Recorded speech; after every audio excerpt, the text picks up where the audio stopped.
What's going on, everybody? Doug here, one of the host, producers, and creators of the Genre of Your Life podcast, here with the review Roundup episode to end July this month, or the month in general. I don't know why I said this month. July is a month, duh. It's been a week, guys, trust me. It's been a weekend, too. I'm exhausted, so you see the bag under my eyes and hear me kind of just, say some kind of silly things on the air. I'm just tired. But, hey, I hope you're having a great summer so far. I hope you're getting great, I guess, like third leg of summer. I can't believe it's already August. It's crazy. August is going to be, Friday? Oh, my gosh. That is, this summer's been going by so fast. I feel like we just started summer with Thunderbolts a few months ago, and I remember seeing Karate Kid June 1st. I was like, oh, man, just getting started. No, the summer has places to be, as we say. But again, hope you're all staying cool. Hope you're enjoying yourself at the movies this summer. Like I said, I really do believe that this is definitely one of the best summers for movies we've had in a while. I think even I would say maybe pre-COVID in a way. But I just love seeing how much people are enjoying themselves at the movies, whether it's Superman or Fantastic Four, Ballerina,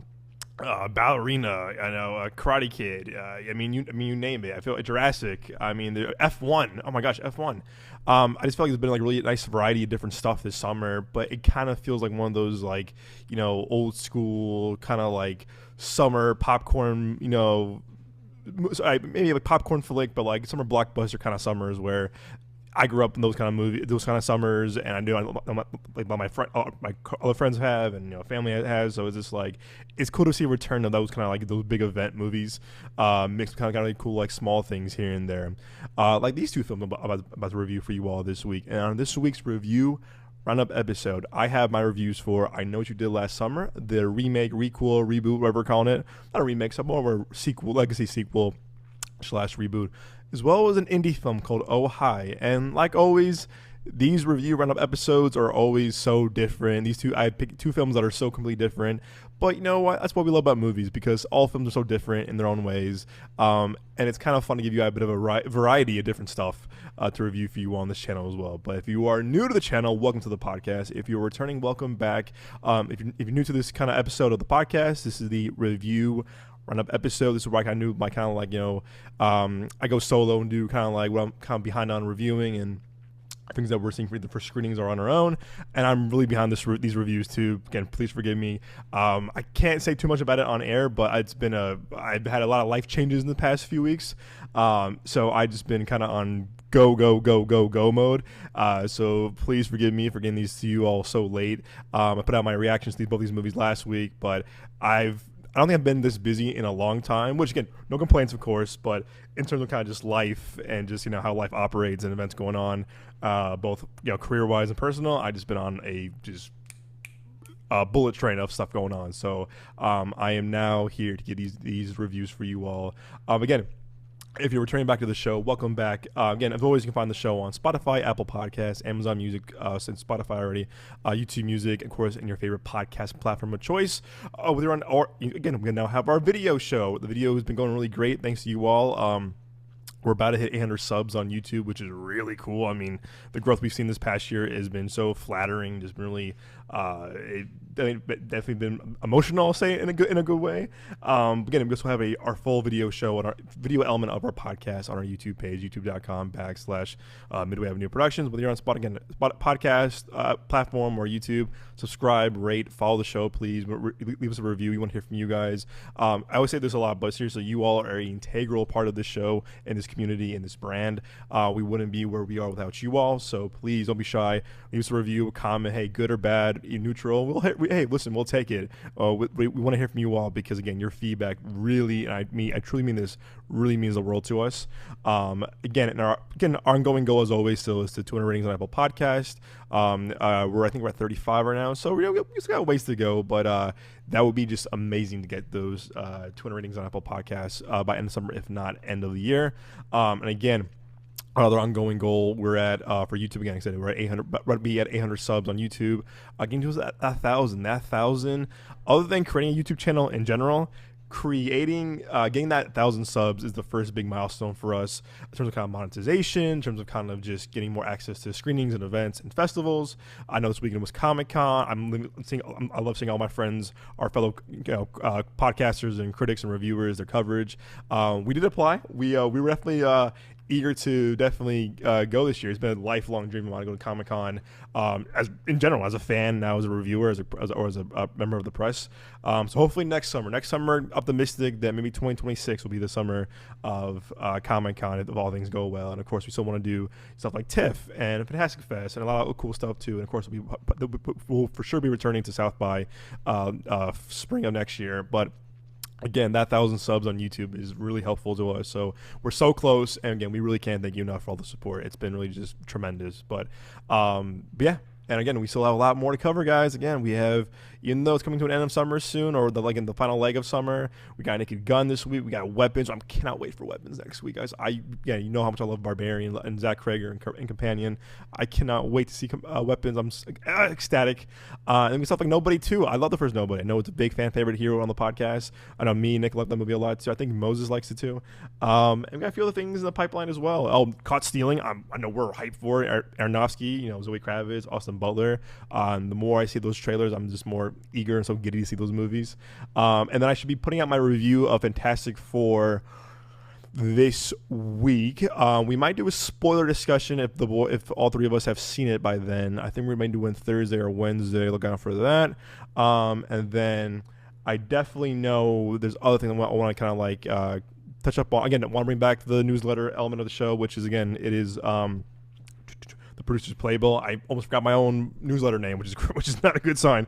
But I definitely want to bring that back in terms of kind of just to kind of bring some more output to the show, which is kind of like a little bit more, not so much review based, more kind of just like updates on the show and kind of just like more kind of updates on movie news and stuff like that. And there's some other things in the pipeline too that I can't really announce just quite yet. So look out for that. Get some more collabs going with our friends, our good friends Nino and Seth, our friends Isaac, our friends at Movies More Fun. So we definitely want to have more collabs and more guests. So again, if you want to be on the show and talk about, shoot the shit for a few hours about movies and TV entertainment, or just passion for what you're watching, hit us up. We would love to have you on the show. We really mean that. We just want to have more guests and more returning, people on the show and new faces as well. Because I feel like, after all, you probably get tired of us just kind of, rambling about stuff. You do love the show and the podcast. I'm just saying, but we for sure get some new faces and getting more kind of different takes and perspectives on the show. So if you want to be in the show, send me an email or DM me on Instagram, whatever, or DM us on Instagram. Again, you are always welcome on the show. But all right, guys, all that aside, let's get into the main reason why you're here. And this is the reviews. Again, I said the review episode. And then I will start with this. Let's start off with I Know What You Did Last Summer. Full transparency. That's my reaction as well. I have never seen the original films. I was going to, but I started a new job and then kind of got in the way, and I was like, oh man. But I want to shout out our good friend Nino, who is the best. So I've been literally one of our closest friends that we collaborate with out here, and just a good friend overall. He invited me to the press screening for this movie.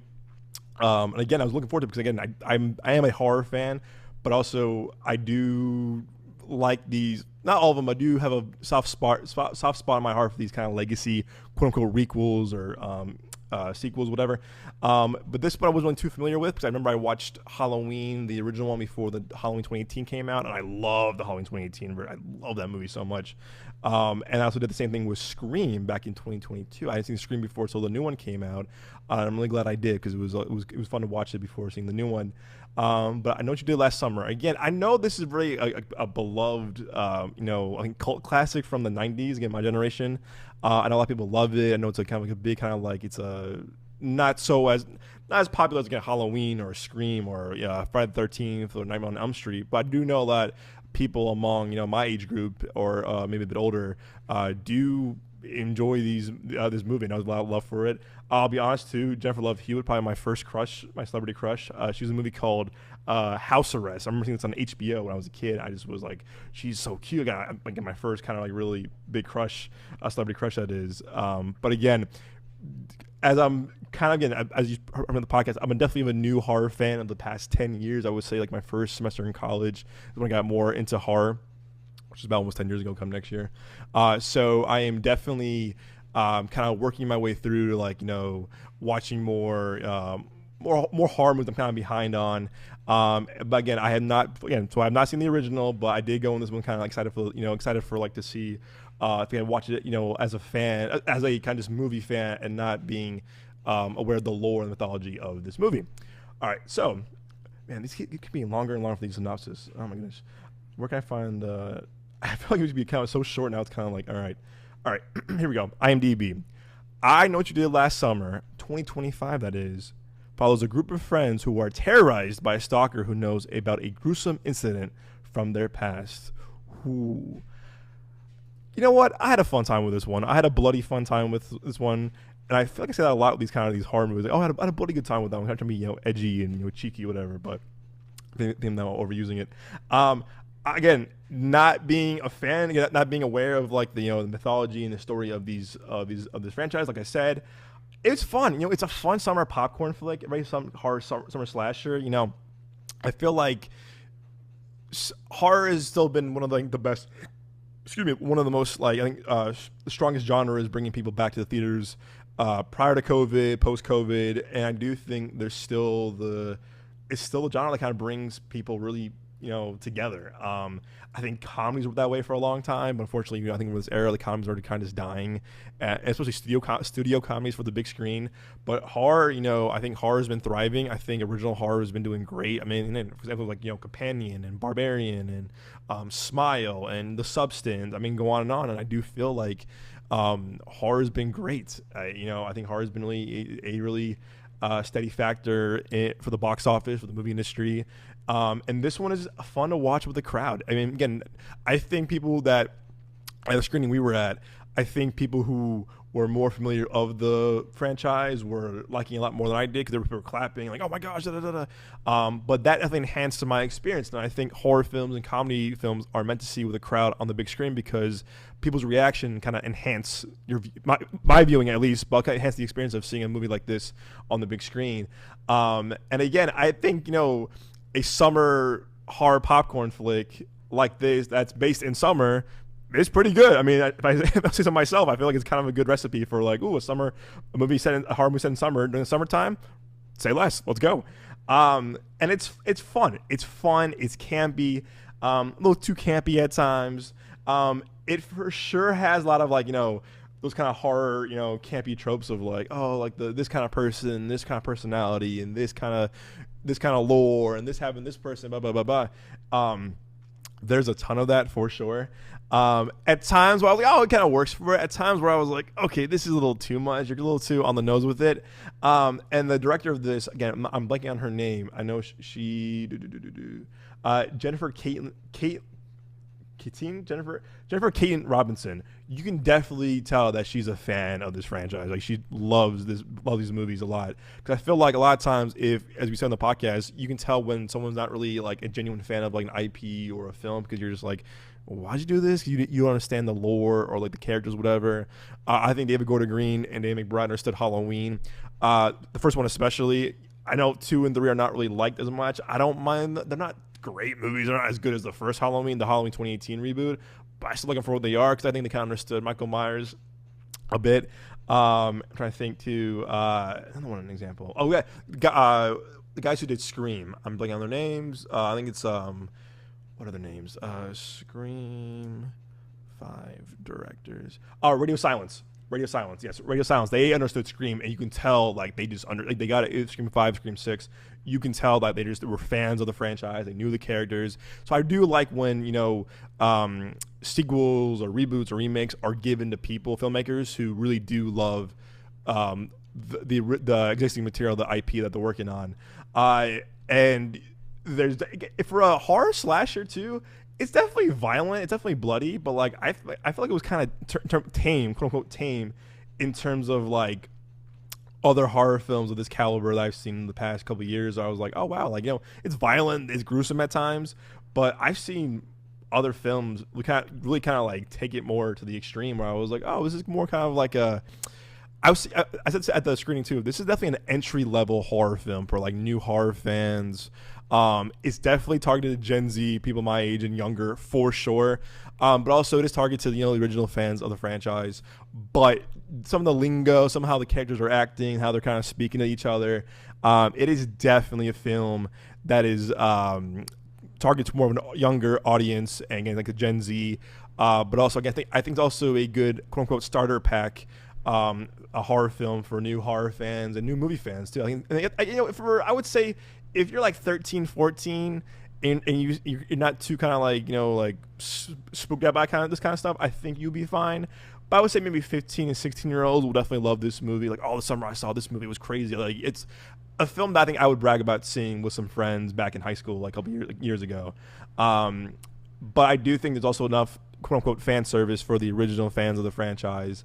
And with that said, not knowing much about, the lore and all, it was cool seeing. Again, I grew up also seeing Freddie Prinze Jr. in movies, from She's All That to Scooby Doo, for example. I do think that the film definitely pays homage to previous characters, previous storylines. Again, not being familiar with these movies, I wasn't like, who's that? Huh? Like, I can pretty much fill in the gaps on my own. I'm like, oh, that seems like it was this person, whatever. Like, they do a good job of kind of like having it stand on its own. At times, does it always do that? No. I think at times it kind of gets a little too full of its kind of like mythology and like the storylines and characters from the other movies. But for the most part, I wasn't like, I'm confused. Like, who's that? Whatever. Like, they do a good job kind of explaining, kind of get you up to speed if you're not familiar with the franchise. Darren Love Hewitt definitely seems to be having a good time kind of going back to this franchise. And the new additions too. Again, new additions, if you don't know some of them, like Madeline Klein, I think what's his name, Tyreek Winters, who's going to be in this movie called Him coming out. Also in a good episode of Atlanta on FX. Chase Sue Wonders, I think she was great in the studio. I think she was really, she steals the show in the studio. Sarah Pigeon, I don't know one of the guy's name. What's his name? No. What is this other guy's name? This other guy I thought was really good too. I should back to IMDb. What's his name? No, Tyreek. Oh, Jonah Howard King. I think I saw him in stuff before too. The cat. I mean, all of them have great chemistry. Oh, he was Prince Eric. I didn't see that movie. In the Little Mermaid remake, it was actually pretty good. But I like that. Like, except for me knowing Madeline Klein from other projects and Tyreek Wynn from other projects and Tracy Wonders, like, I like that they didn't cast like two big names. They didn't cast like Chalamet and Zendaya and Tom Holland and Austin Butler and whoever. Or I like that, like, or Emma Stone or other names, Zoe Kravitz. It's like, I like that for the most part. A lot of the cast are relatively unknowns for the, I guess, mainstream audience, but because I felt like, I believe this. Next time I see this person in the movie now, it's like I feel like I'm seeing them as an actor, not so much as the character. And this done a good job, kind of like, you can't believe their storyline. They were all high school friends at one point. But I will say a lot of the acting at times is kind of rough, where you're like, oh man, like, you're just like, this is not working. And this is definitely more, I guess, for the new generation. I think Freddie Prinze Jr. as well as Jennifer Love Hewitt are doing their thing. But I think sometimes the new younger cast are outdoing it. Like, oh my gosh, this is that. And like, I think our friend Nino and I said that, like, there was some moments that felt really ChatGPT generated, or kind of like they should do this. Or the way he kind of spoke felt like very AI inspired, or AI taken from AI. Where I was just like, oh yeah, this is not working. I would say it's not. I would say, like, in terms of kind of like consistency, I think that's what the film kind of suffers the most. Where it's like it's not really consistent throughout. It's like, oh, this, whatever. The comedy works and the comedy doesn't work at times. And then for me, like, there was times where I wasn't laughing for a while, where I was like, yeah, this isn't funny. And there was like, this is kind of funny. Some kind of like a situation was kind of funny, or someone did this was kind of funny, or like, that works, whatever. But I think the movie's biggest flaw is consistency. It's like not consistent with itself, what it's setting up at times, what it wants to accomplish here and there. But again, that's asking a little bit too much from like a horror summer popcorn flick like this. This isn't like an A24 movie. This is a studio, requel / legacy sequel that wants to kind of deliver nostalgia and pay homage to the original films. With that said, though, I had a fun time with it. Is there anything special? Is it gonna like reinvent the horror genre or the wheel? Not at all. But if you want to see it with a crowd, get a popcorn and have a few scares here and there, it's fun. I would give this movie really a solid, I would say 3 out of 5. I had a fun time. Wasn't walking out like, oh god, like what I just watched. As I've felt a lot of horror movies and thriller movies the past year and a half, where I was walked out, I was like, yeah, I am pissed. Like, this movie sucked. I was like, this was whack. But no, I didn't feel this way. I did a lot of flaws with it, but but again, for not knowing much of the lore or not knowing the other movies, I had a fun time with it. So I give it a solid 3 out of 5. I was kind of teetering on a 5.5, but I think that I definitely enjoyed. I wasn't bored. I wasn't like, oh, get on with this. But I'll give it a solid 3 out of 5, and I will definitely be going now to watch the originals, probably sometime soon, maybe this month, if not next month. But I'm definitely intrigued to watch the other ones now. Now seeing this one. There's a post-credit scene, and they do a lot of sequel baiting. I'll say that too. I was like, oh, they're definitely doing a lot of sequel baiting to kind of like bring back kind of like what Scream did and Halloween did of like, like the story's not over yet. There's da-da-da-da-da-da. It's like, okay. And I do think sometimes when films get too deep with sequel baiting, kind of like trying to set up things, you're kind of losing like the purpose of the film of like, okay, or kind of losing, it's kind of like it's relying too heavy on nostalgia or relying too heavy on kind of sequel baiting. You kind of lose in quality in your film a little bit. That's me personally, but if they make another one, yeah, I'd see it. I don't think it's doing that great in terms of reviews or box office, but I would be intrigued enough to watch another one. They do another one, but hey, we'll see. Alrighty, folks. Next up on the docket is a movie called Oh Hi, a film that, like you, I was like, what? I feel like I've been watching a lot of this past 2 years, especially. I mean, that's been past 3 years doing the podcast. I think last year and this year especially, I've been really watching like almost everything and anything. I've always been that way too, but I feel like I've been really, really watching just kind of these lot of. I'm not saying the word random. That's kind of a little harsh, but I feel like I'm watching a lot more films that aren't really getting the same attention as maybe like a Fantastic Four or a Superman or something like that. Definitely watching a lot more indie films and appreciating a lot more indie films as well. I definitely was a kid who was always more the big popcorn flick, the big blockbusters, and I think around maybe middle school I started watching a lot more indie films, and I was like, oh, like I'm gonna tour now. I understand this mise en scène. Like no, I wasn't definitely like that, but I feel like I watched a lot more movies than my other friends and my family, because I was like, oh, I see this movie called this whatever, and like, what movie is that? And again, I think a lot of the films I was starting to enjoy were not really publicized, not as well marketed. And this film was definitely not on my radar at all. So we got the invite for the press screening. But sorry for this. Oh Hi follows Iris, who's enjoying her first romantic getaway with Isaac, until he tells her he's not interested in a serious relationship. I will say this: the less you know about this movie, the better. I went in blind, didn't watch any of the trailers or the marketing. I just knew that we got the invite to the press screening. And I kept saying, I'm seeing the new Dylan O'Brien movie this weekend tonight, and I was like, that's Logan Lerman. I was like, oh duh. I was like, that makes more sense. Logan Lerman. I remember seeing him, in Percy Jackson when I was a kid, and Perks of the Wallflower when I was a teenager.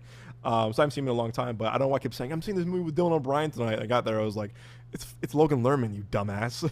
I really don't know why I kept saying it was Dylan O'Brien. But Molly Gordon is one who I've been watching a lot now recently, because of The Bear. She was in Booksmart. I heard Theater Camp is actually pretty damn good. What else have I seen her in? I thought she was good. Oh, she's in a movie that's hilarious called Good Boys. If you haven't seen Good Boys, this movie I remember seeing this with some friends in college, and I remember laughing so hard I almost peed my pants, because I thought it was one of the funniest movies I've seen in a long time. It still is. Whenever I show it to like friends or new friends, whatever, they always laugh out loud and have a good time with it. It's very like super bad for like 12-year-olds and tweens. But I remember she was really funny in that too. But it's been cool to see her kind of like get a lot more recognition too. I thought she's really good as Claire Bear. And in The Bear. What was she in Winning Time? Oh, she was good in Winning Time. Winning Time was that Lakers show. What was she? That was super underrated and did not do well. But yeah, she's definitely working for a while. I know she's a writer as well. She wrote this movie.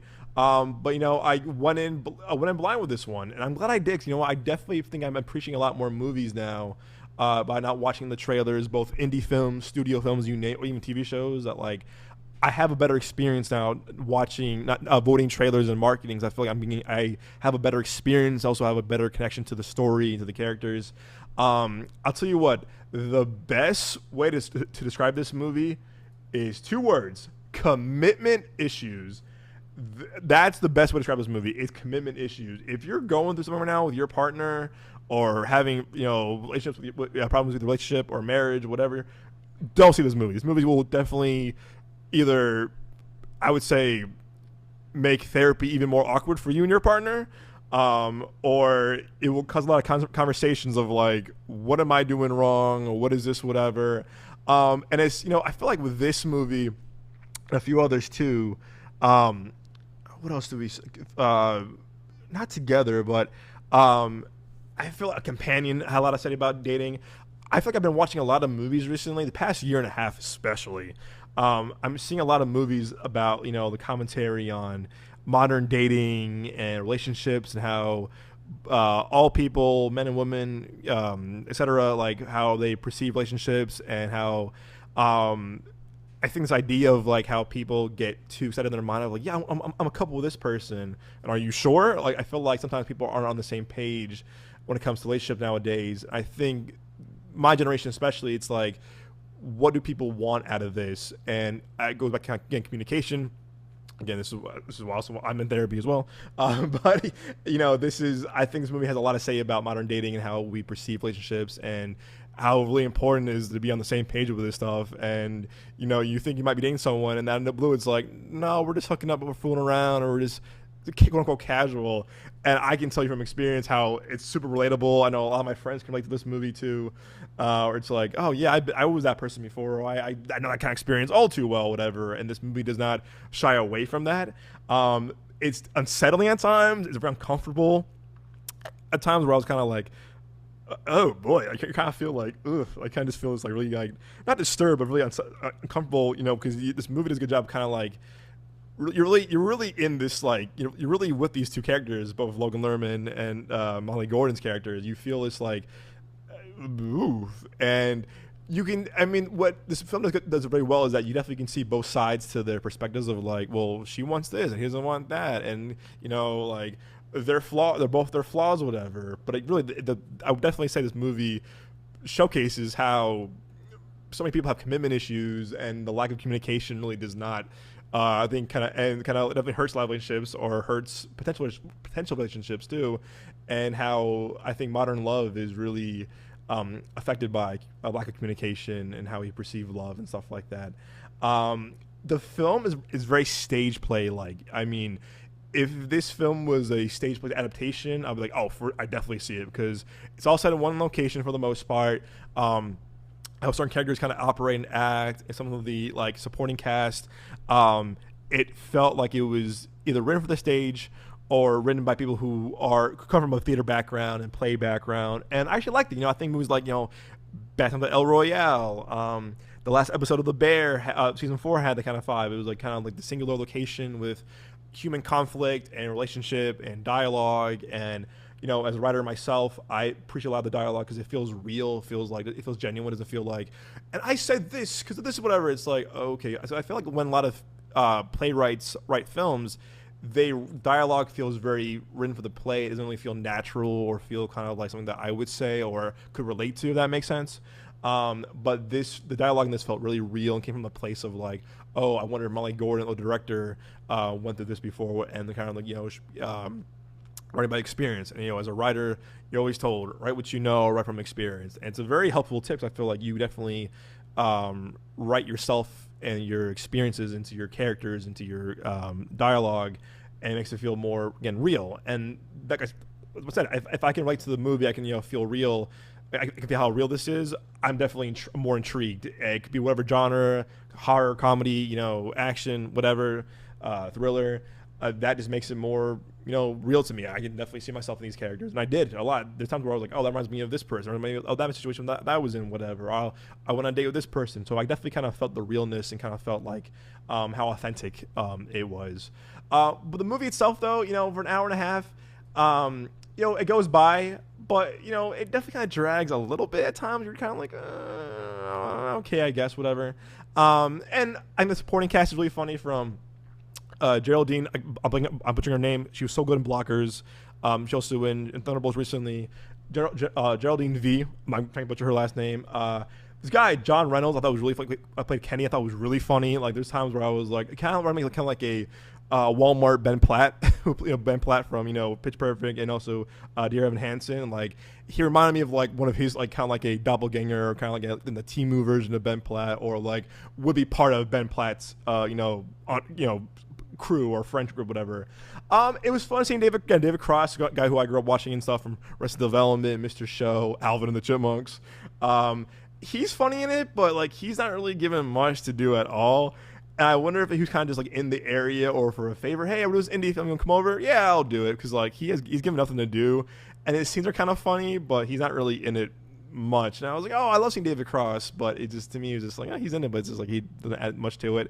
This is definitely Molly Gordon's movie for sure. I think it's probably her best performance of her career so far as well, from what I've seen her in. And I like that. I like seeing actors who are writers as well. They can have a background from writing, and they kind of like, you can see they kind of utilize the writing in their own performances and vice versa. And Logan Lerman, I've seen him in a movie. Last time I saw him in a movie was probably I think it was Bullet Train. That was 3 years ago. Jeez, 3 years ago, and he didn't have a big role in that movie either. But I think he's close to my age a little bit. Always fun seeing him and stuff. I heard Hunters is a really good show. Last thing I saw him in was Bullet Train, and he's so good in Fury. Fury's such an underrated movie, but it was fun seeing him in Bullet Train. But it was fun seeing this because he's got a lot of range to him too. He's like a pretty boy, but like he's got range. He has a lot of, he can show emotion. He can show kind of like, he has funny comedic chops. Both kind of like out of embarrassment, also kind of like how he is as an actor. And it works. It's a fun movie. It's a fun movie about kind of love, relationships. But again, you will feel kind of uncomfortable. It's not like kind of too crazy or like, oh my gosh, the twists and turns. But I did think I enjoyed the film a lot more because I didn't know what to expect and watching any of the trailers. And again, I give props to Sony Pictures Classics for really, still believing in original filmmaking like this and original indie storytelling. Because I feel like this could have been a Hulu movie easily, or Netflix movie easily, for sure. It might have been more effective if it was on Hulu or streaming. Maybe I could say that, but I do think that I'm glad I saw it in the theaters. It's not really getting a wide release, unfortunately, but it's still refreshing to see films like this at this level, this budget. It's a very low budget film, still be made for the big screen. And the audience that we saw it in was definitely, I would say, not like it wasn't packed, but like they were laughing, they were getting some like giggles out of it. Again, the situation that they get into, that they're in, you get really uncomfortable laughs, but you're still laughing at it. But again, this felt like a stage play. I'm not going to see maybe like off or on Broadway.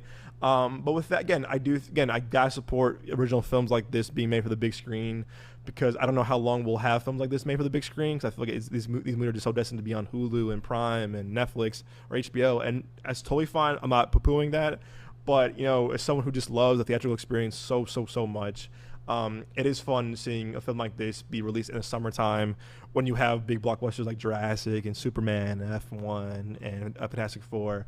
So I would give Oh Hi a solid 6.5 out of 10, because there are things I was kind of like, oh, okay. I would say 6.5, maybe rising to a 7 in certain aspects. I was going to say like Sophie Brooks. I think direction was very sharp, and it was very kind of just like, she had a vision, you could tell. And as someone who again likes to see young filmmakers kind of just like really find their voice, find their footing, I think she's definitely a person that I'm definitely gonna be looking forward to seeing her next film, her next project. So yeah, guys, check out Oh Hi. If you're a fan of original indie filmmaking and fans of these actors, go support films like this. I think we definitely should give more credit to films like this released in the summertime when it's so busy, because I feel like again, it's a reminder of that. There's always room for films like this and films like Jurassic in theaters. So yeah, check out Oh Hi, which is now in theaters, everybody. Alrighty, folks. Like I said, there's only 2 for you all this week. Again, we have a few more things in the pipeline for you all this upcoming week. Hopefully do our Fantastic Four spoiler conversation if all 3 of us seen it. Eddington, I'm a bit behind on as well, like I said, before that leaves as well.